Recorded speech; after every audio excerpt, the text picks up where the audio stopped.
Welcome sa Araling Panlipunan 3, Quarter 4, Week 5 to 8 Reviewer with Answer Key, inihanda ni Teacher JM.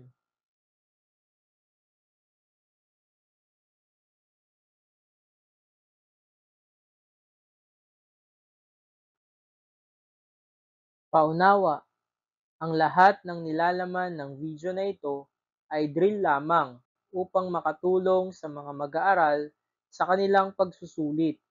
Maraming salamat po sa inyong pangunawa.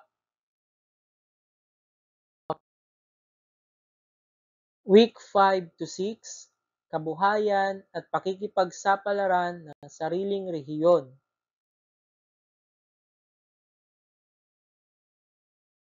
Ang panuto, piliin ang titik ng tamang sagot. Number 1. Alin sa mga sumusunod ang kabilang sa ating pangunahing pangangailangan? A. Laruan. B. Pagkain. C. Sasakyan. D. Magagandang alahas.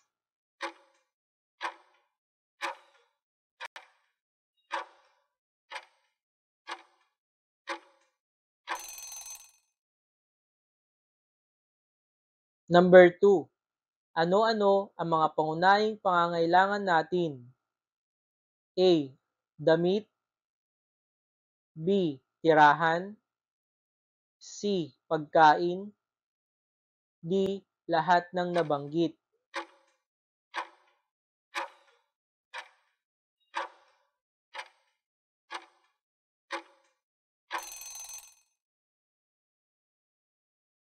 Number 3.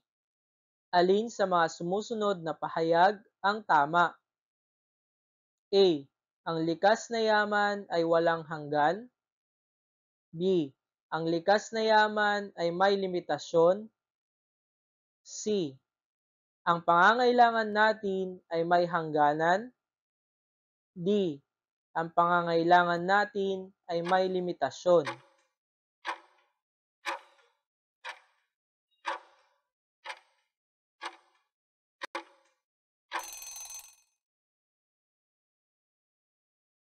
Number 4. Ano ang magiging epekto kung ang pangangailangan ng mga tao sa rehiyon ay matutugunan? A. Hindi uunlad ang ekonomiya. B. Bababa ang antas ng ekonomiya. C. Mag-aaway ang bawat lalawigan. D. Madali ang pag-unlad ng bawat lalawigan.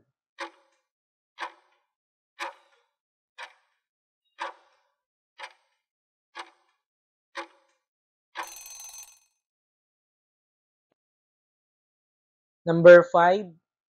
Ito ay umiiral dahil limitado ang pinagkukunang yaman at walang katapusang pangangailangan at kagustuhan ng tao. A. Kakapusan. B. Kakulangan. C. A at B. D. Wala sa nabanggit.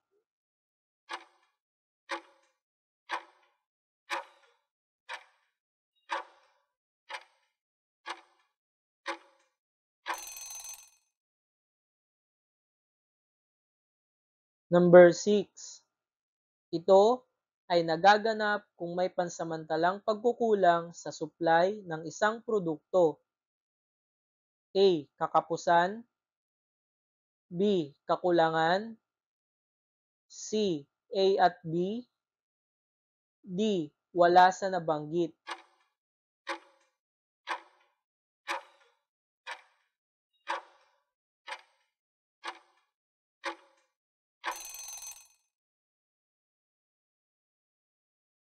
Number 7. Alin ang hindi nagpapakita ng kahalagahan ng infrastruktura sa mga lalawigan? A. Nagdudulot ng pinsala sa mga tao sa pamumuhay. B. Ang mga barkong nagpapabilis ng padala sa mga produkto. C. Ang teknolohiya na nagbibigay ng mabilis na komunikasyon sa pamilya na nasa malayo.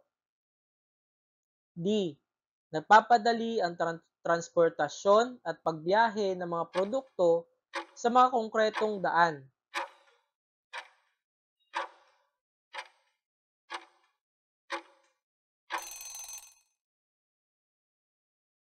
Number 8. Paano nakakatulong ang mga simentadong daan at tulay sa kabuhayan ng mga tao? A. Mas napapabilis ang pagdadala ng mga produkto. B. Mas napapabilis ang pagbiyahe ng mga tao.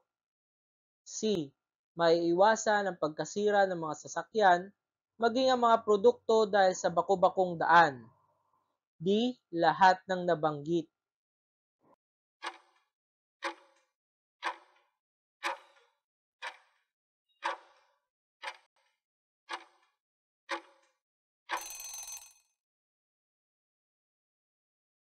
Number 9. Ito ay isang lugar kung saan pumupunta ang mga tao upang mamili ng kanilang mga pangangailangan sa loob ng tahanan. A. Parke. B. Paaralan. C. Palengke. Or D. Simbahan.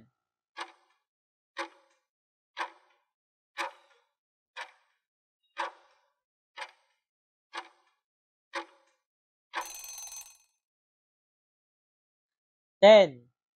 Ito ang nagsisilbing patubig sa mga pananim ng mga magsasaka. A. Ospital. B. Paaralan. C. Irigasyon. D. Water dam.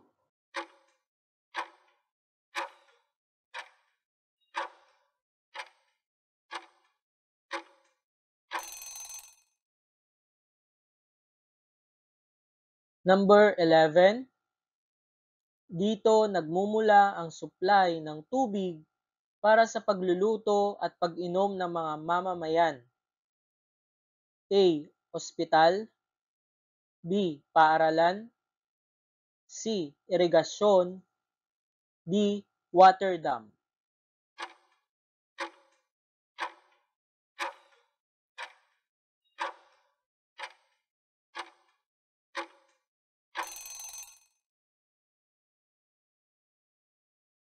Twelve.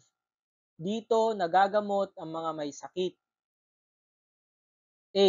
Ospital. B. Paaralan. C. Irigasyon. D. Water dam.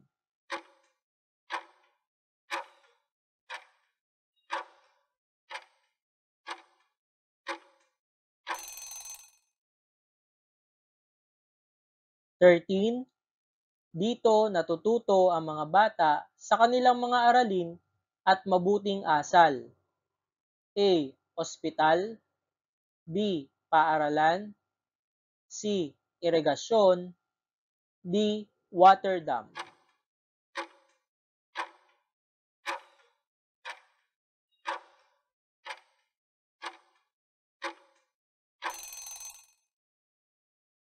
14. Ito ang nag-uugnay sa magkakahiwalay na lugar at madaling maitatawid ang mga produkto at serbisyo. A. Tulay. B. Parke. C. Ospital. D. Palengke.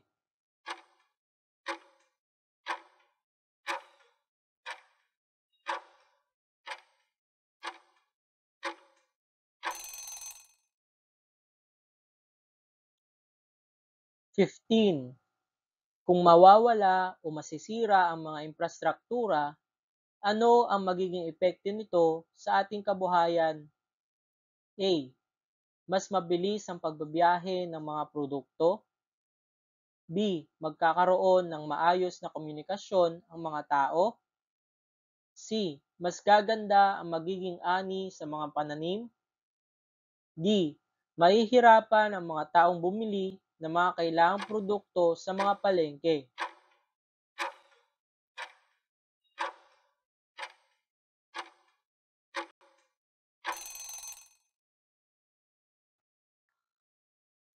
At ngayon naman, atin nang sagutan ang mga pahayag.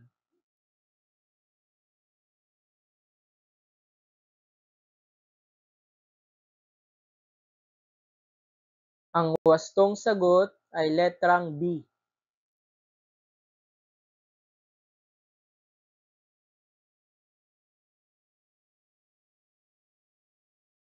Ang wastong sagot ay letrang D.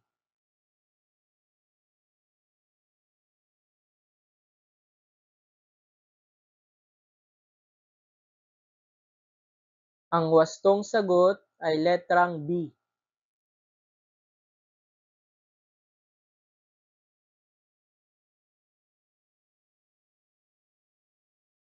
Ang wastong sagot ay letrang D.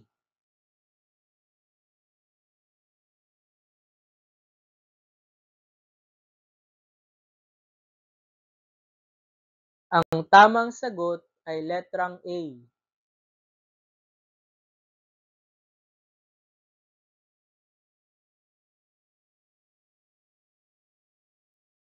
Ang wastong sagot ay letrang B.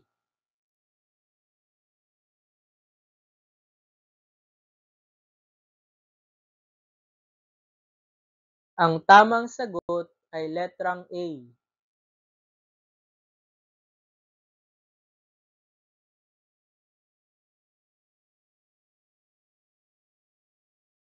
Ang wastong sagot ay letrang D.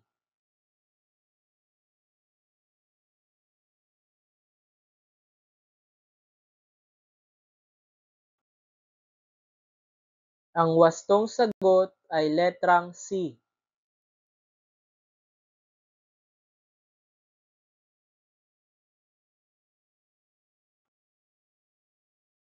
Ang wastong sagot ay letrang C.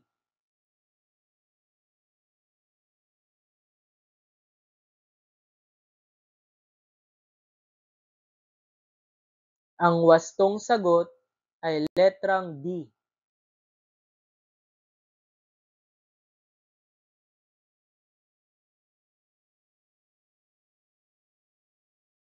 Ang tamang sagot ay letrang A.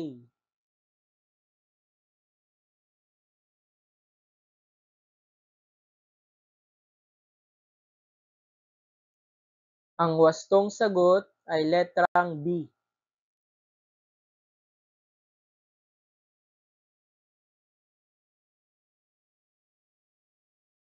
Ang tamang sagot ay letrang A.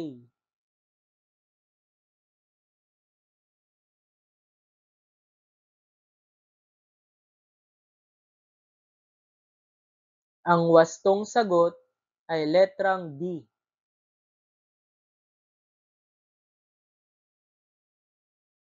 Dumako naman tayo sa week 7 at 8.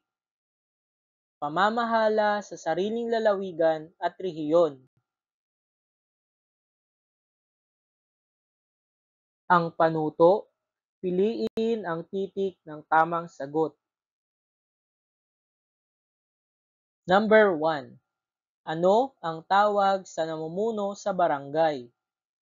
A. Alkalde, B. Kapitan, C. Kagawad, D. Gobernador.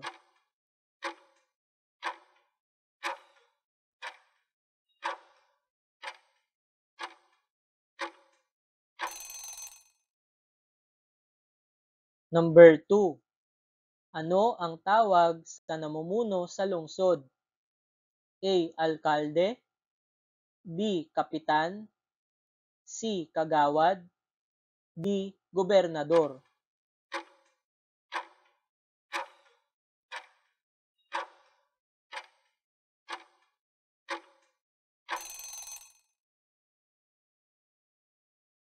Number 3. Ano ang tawag sa namumuno sa lalawigan? A. Alkalde, B. Kapitan, C. Kagawad, D. Gobernador.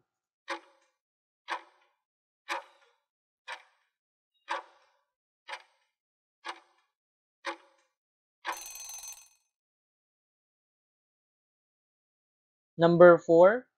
Ang bawat barangay, lungsod, bayan o lalawigan ay pinamumunuan ng taong pinili ng mamamayan.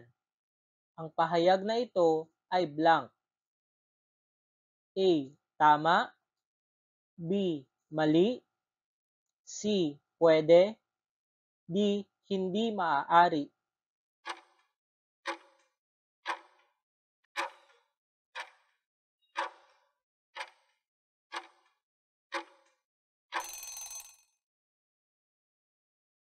Number 5. Ano ang pangunahing tungkulin ng mga namumuno sa isang lugar? A. Magbigay ng serbisyo publiko. B. Pagpapanatili ng kaayusan sa nasasakupan. C. Pagsisiguro sa kaligtasan ng mga mamamayan. D. Lahat ng nabanggit.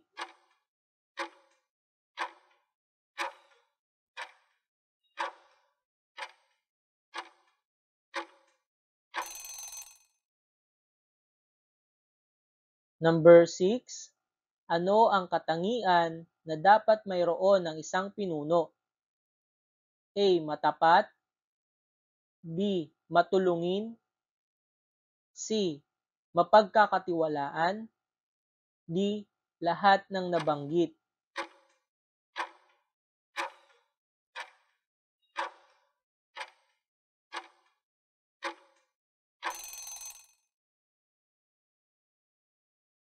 Seven. Ang programang tulad ng pagpapabakuna, feeding, libreng konsultasyon, at libreng gamot ay nabibilang sa anong serbisyong panlipunan? A. Kalusugan. B. Edukasyon. C. Infrastruktura. D.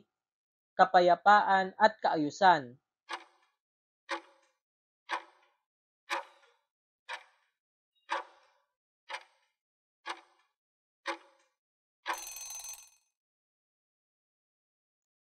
Eight. Ang pagbibigay ng mga computer at iba pang gadget na magagamit sa pag-aaral ay nabibilang sa anong serbisyong panlipunan? A. Kalusugan. B. Edukasyon. C. Infrastruktura. D. Kapayapaan at kaayusan.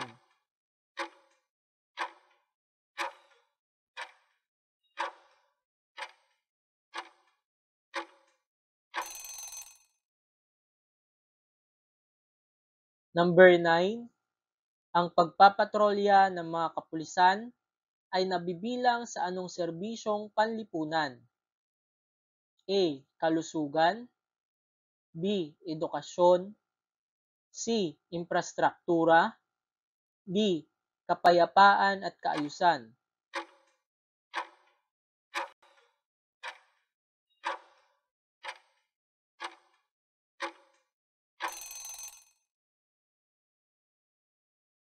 Number 10. Ang patuloy na pagpapatayo o pagpapagawa o pagsasaayos ng mga daan, tulay, mga gusaling pangserbisyo publiko ay nabibilang sa anong serbisyong panlipunan? A. Kalusugan. B. Edukasyon. C. Infrastruktura. D. Kapayapaan at kaayusan.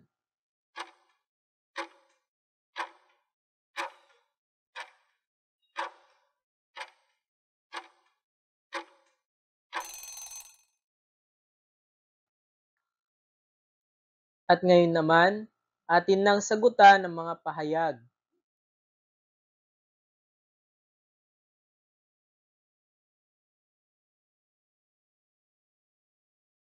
Ang wastong sagot ay letrang B.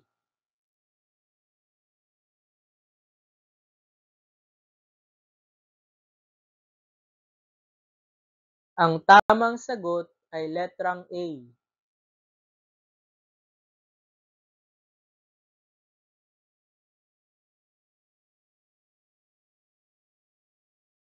Ang wastong sagot ay letrang D.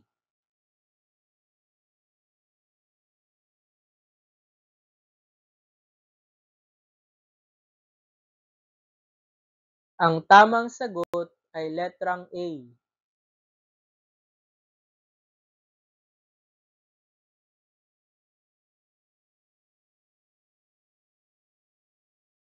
Ang wastong sagot ay letrang D.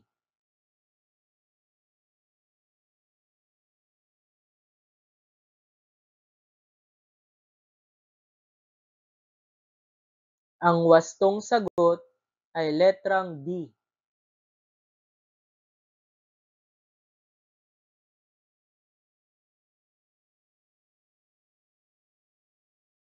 Ang tamang sagot ay letrang A.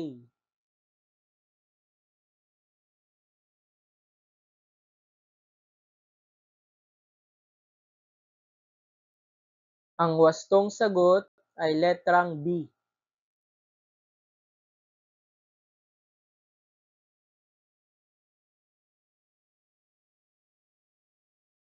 Ang wastong sagot ay letrang D.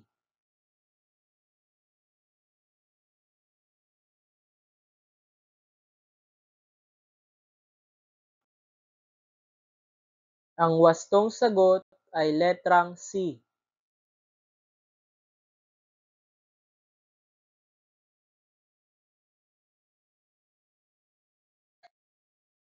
Maraming salamat sa inyong panonood. Sana ay marami kayong natutunan sa araw na ito. At muli, ako si Teacher JM. At huwag kakalimutan mag-subscribe, like, comment, and share sa ating YouTube channel. Hanggang sa muli, paalam!